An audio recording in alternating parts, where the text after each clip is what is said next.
We begin tonight with new details about how far-reaching Prime Minister Mark Carney's spending cuts will be as he aims to find $25 billion in savings over the next 3 years.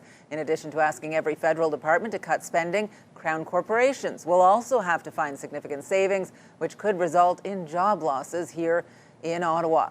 Mark Carney is asking cabinet ministers and federal agencies to find 7.5% in savings the next fiscal year. That increases to 10% in 27-28 and then to 15% in 3 years' time. CTV's Dyson has more on the potential impacts of this savings plan. Dylan.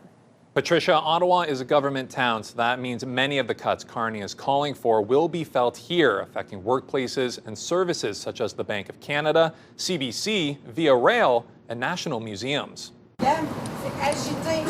The Canadian Museum of Nature, busy spot for kids and families this summer. It was a great experience, something he'd never seen, and he got to learn a lot about how the dinosaurs evolved, and yeah, it was a good experience. But Don Maitland is worried that impending cuts to federal museums would have a direct impact on families like his. I think it'd impact a lot of people that come here to Ottawa. That's the experience they want, is to come here and see this.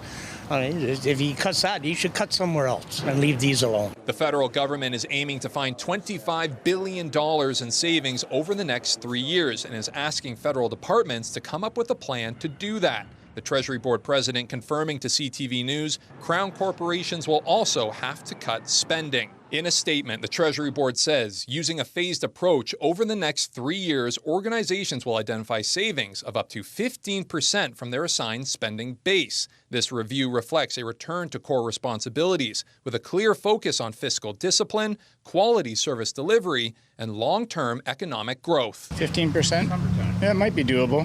There is some redundancies and savings. That could mean cutbacks and possibly job losses at places such as the National Gallery, Via Rail, Statistics Canada, CBC, and the National Capital Commission. If they're done right, then yes, I approve of all the cuts. I think the government has to, start with the low-hanging fruit first. So the very first thing that should happen is end the taxpayer-funded bonuses, end the pay raises, try to find some savings through attrition. The public divided on if cuts across the board would make sense, let alone dollars. To cut Via Rail, I don't know what they're going to cut, but is it going to improve it, or is it just going to make the service worse and more expensive for everybody who's having to pay for the tickets? I work for the government, but also when you work for government, you see inefficiencies as well. So I'm not too worried about it. Now, not every federal agency will be needed to cut 15%. A lower target of 2% has been given to the Department of National Defence, Canada Border Services, and the RCMP. Cabinet ministers will be responsible for reviewing the savings proposals by the end of the summer before any cuts are officially made.